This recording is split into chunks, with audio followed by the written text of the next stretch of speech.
YTN을 향한 시청자 의견이라면 모두 귀 기울여 듣고 답하는 시청자 톡톡 Y 시간입니다. 오늘 주목한 시청자 의견을 AI 앵커 Y온이 소개해드립니다. 지금 바로 만나보시죠. 안녕하세요. AI 앵커 Y온입니다.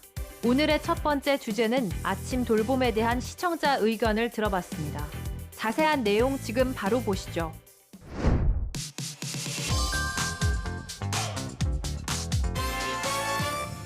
어린 자녀를 키우는 맞벌이 부부라면 출근 준비하랴, 아이들 등교 준비시키랴, 아침마다 전쟁 치르는 분들 많으시죠? 바쁜 아침에 맞벌이 부부들의 고민을 덜어줄 수 있도록 아이들의 등교길을 챙겨주는 서울시의 돌봄 서비스를 소개하는 리포트가 있었습니다. 초등학교 3, 4학년 연년생 남매를 키우는 워킹맘 호성희 씨가 출근 전 아이들과 들리는 곳은 동네 키움센터입니다. 아이들 학교 등교하기 이전에 저희가 출근해야 될 때가 있었거든요. 일터에 나가 있으면 시간 맞추기 좀 어려워서 많이 걱정이 됐었거든요. 근데 지금 같은 경우에는 이제 그러한 부담도 줄고 걱정도 많이 덜었어요.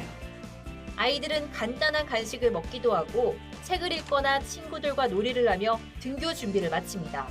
실제로 아이들을 키우고 있는 워킹맘의 사례를 들어 돌봄 공백을 채워주는 아침 돌봄 키움센터가 어떻게 운영되고 있는지를 보여주기도 했는데요. 서울시의 아침 돌봄 키움센터를 소개하고 긍정적인 역할을 부각시켰는데 키움센터의 이용을 고려하는 시청자들을 위해서 더 구체적인 설명과 안내가 더해졌다면 보도의 취지와 가치가 올라갔을 것이라는 시청자 의견이 있었습니다. 보도의 취지를 살리기 위해 시청자 톡톡 Y에서 아침 돌봄 키움센터에 대해 좀 더 자세하게 알아봅니다. 먼저 보도에서 소개된 사업은 서울시가 지난 4월부터 운영을 시작한 서울형 아침 돌봄 키움센터입니다. 초등학교에 다니는 자녀를 오전 7시에서 9시 사이에 우리 동네 키움센터에 맡기는 건데요. 구체적으로는 아이들이 아침에 센터에 도착하면 아침을 챙겨 먹지 못한 경우엔 시리얼이나 과일 등 간단한 간식을 먹고 학교 가기 전 빠진 숙제는 없는지 챙겨봅니다. 또 보드게임, 책 읽기 등 놀이 프로그램을 하기도 하는데요. 등교 시간이 되면 돌봄교사의 인솔하에 안전하게 학교까지 동행하는 과정입니다. 현재 서울시 내에 우리 동네 키움센터 10곳에서 아침 돌봄 키움센터를 운영 중인데요. 성동구, 서대문구, 마포구, 은평구, 중랑구, 노원구, 강서구, 구로구, 동작구, 강동구에서 우선 시작했습니다.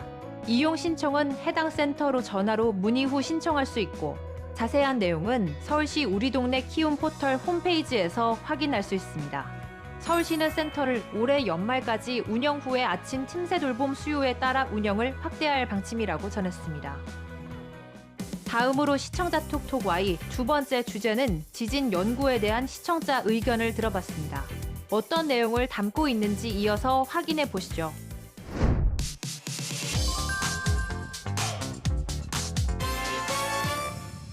이번 지진은 단층이 수평으로 이동하면서 생긴 것으로 보입니다. 지난 6월 12일 전북 부안에서 규모 4.8의 지진이 발생하면서 이 지진에 대해 지진파를 분석해 자세하게 살펴본 보도가 있었습니다.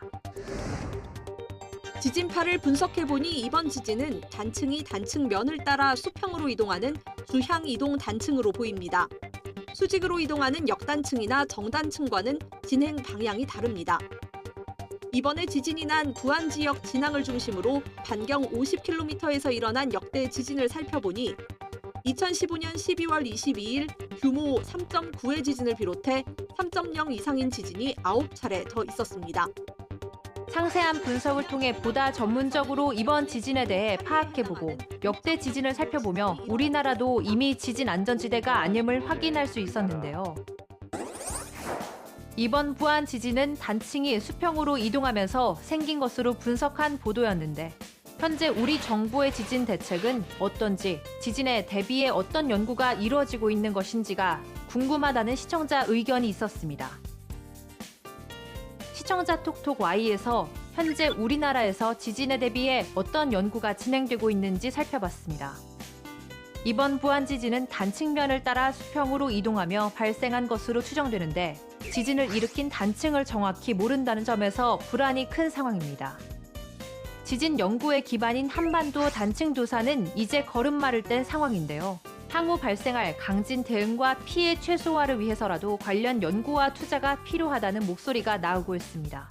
지난 2016년 9월 규모 5.8 경주 지진을 계기로 한반도 단층 구조선의 조사 및 평가 기술 개발 사업이 시작됐습니다. 현재 영남권을 대상으로 한 1단계 조사가 겨우 끝난 상황인데요. 1단계 조사에서는 지질학적으로는 최근인 현재부터 258만 년 전 사이 신생대 제사기에 한 번이라도 지진으로 지표 파열이나 변형을 유발한 단층인 활성 단층이 14개 확인됐습니다. 현재 2026년까지 한반도 수도권과 충청권 단층을 조사하는 2단계 조사가 진행 중입니다. 3단계 호남권과 4단계 강원권을 거쳐 조사가 완료되는 시점은 2036년으로 예정돼 있는데요. 호남권은 그동안 지진 발생이 상대적으로 적어 2027년 이후에 조사할 계획이었지만 부안 지진을 계기로 당초 계획보다 앞당겨 올해 하반기부터 지하단층 조사가 시행된다고 합니다.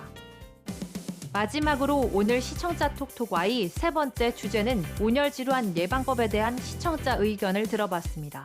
이어지는 내용도 지금 바로 만나보시죠.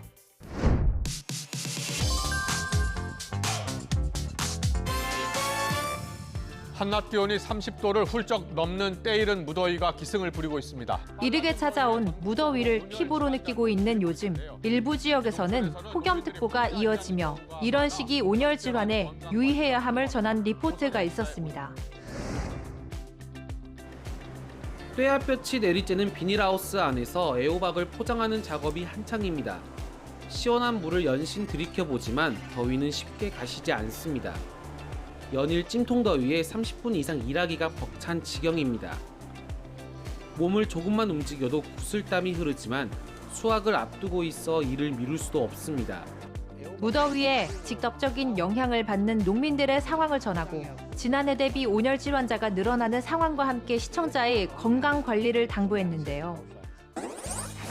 때이른 무더위가 기승을 부리면서 온열 질환자가 늘고 있음을 전한 보도였는데 앵커나 기자가 간단하게 언급한 각별한 유의에 대해 구체적으로 행동 지침이나 대처 방안을 안내하면 도움이 될 것 같다는 시청자 의견이 있었습니다.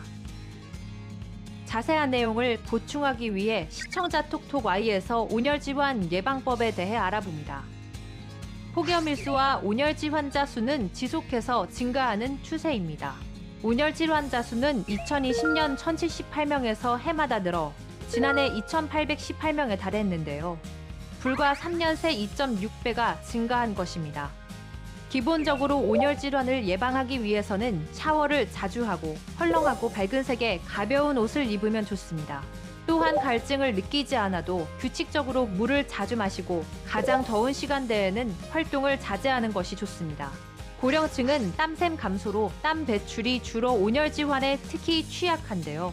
폭염특보가 발효되면 야외 활동을 멈추고 그늘 등 시원한 장소에 머물러야 합니다.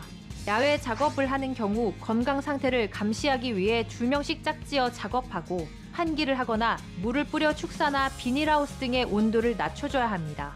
운동할 때는 평소보다 10에서 30% 낮은 강도로 하고 갑자기 냉수를 끼얹는 등 심장과 혈관에 무리를 주는 행동은 피해야 하는데요. 가슴이 답답해지거나 통증이 있을 땐 안정을 충분히 취하되 증상이 심해지면 신속히 의료기관을 방문해 조치를 받아야 합니다. 질병관리청 온라인 홈페이지에서 온열 질환 예방 매뉴얼에 대한 더 자세한 내용을 확인할 수 있습니다. YTN 방송의 부족한 부분을 채우는 시청자 톡톡 Y 시간. 다음 주도 다양한 시청자 의견과 함께 돌아오겠습니다.